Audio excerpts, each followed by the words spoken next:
Chers amis, je vous salue. Je suis très heureux de vous retrouver autour d'un auteur, d'un livre et d'un texte. Je vous retrouve en extérieur. Vous savez qu'en ce moment, nous sommes tous beaucoup à l'extérieur au moment du déjeuner. Je vais dire aujourd'hui François Mokaer et je vais vous dire des textes de son dernier recueil paru aux éditions Unicité, dont le titre est Le don du silence et le diamant du vide, suivi de définition de Dieu, le chant de l'éveil, texte mystique.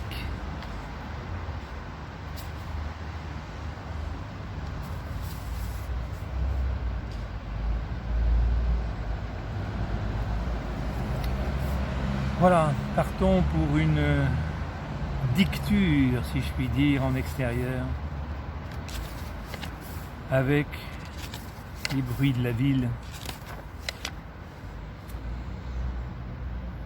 Pourquoi toujours sombrer?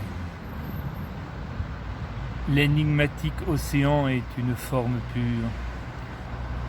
Derrière ce cri, plus haut que les pansements de la nuit, l'amour est non peur au-delà des nombres, mais cette voix toujours, dans les murs que nous percevons sans prononcer les mots de rupture avec le sens.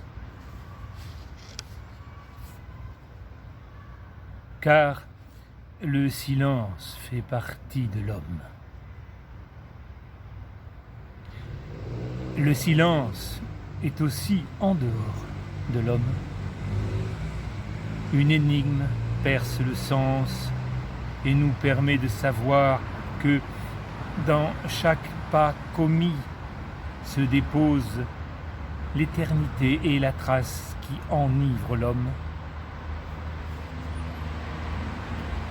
Il est écrit sur les fleuves cet isolement dont nous sommes à la fois la source et la blessure.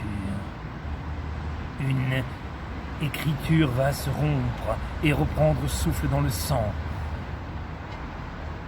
La fulgurance des pluies donne un sens à notre départ. Nous en serons responsables jusqu'au plein. Parce que sans le silence, nous ne serions que des érudits contradicteurs.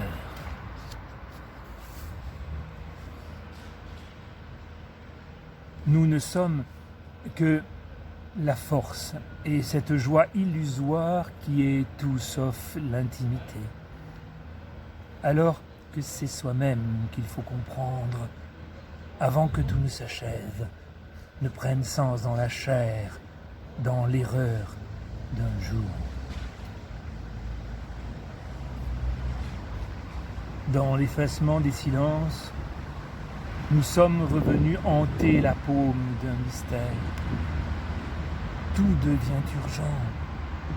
De grandes récréations isolent notre chant dans la harpe d'un poème, dans la présence du sang des plaies.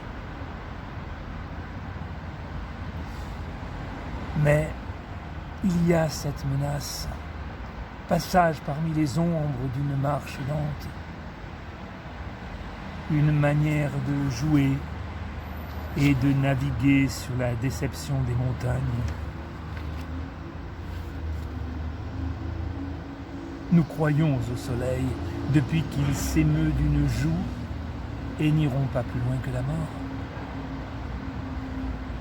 Accepter la mort et donner l'éveil aux vivants trace la courbe de l'instant pur, insaisissable de la vérité. Nous accédons peu à peu à ce pouvoir qui consiste à comprendre qu'il n'en existe aucun. Nous sommes déjà exclus de la chute des versants. une parole qui condamne est porteuse de pelure. Seul compte le silence, qui dompte les mots et en abrège le sens. Le poème, lui, cherche la vérité au-delà des formes et se pend à la dernière expiration d'un brouillard dans un retranchement de syllabes. Je vous remercie. À bientôt.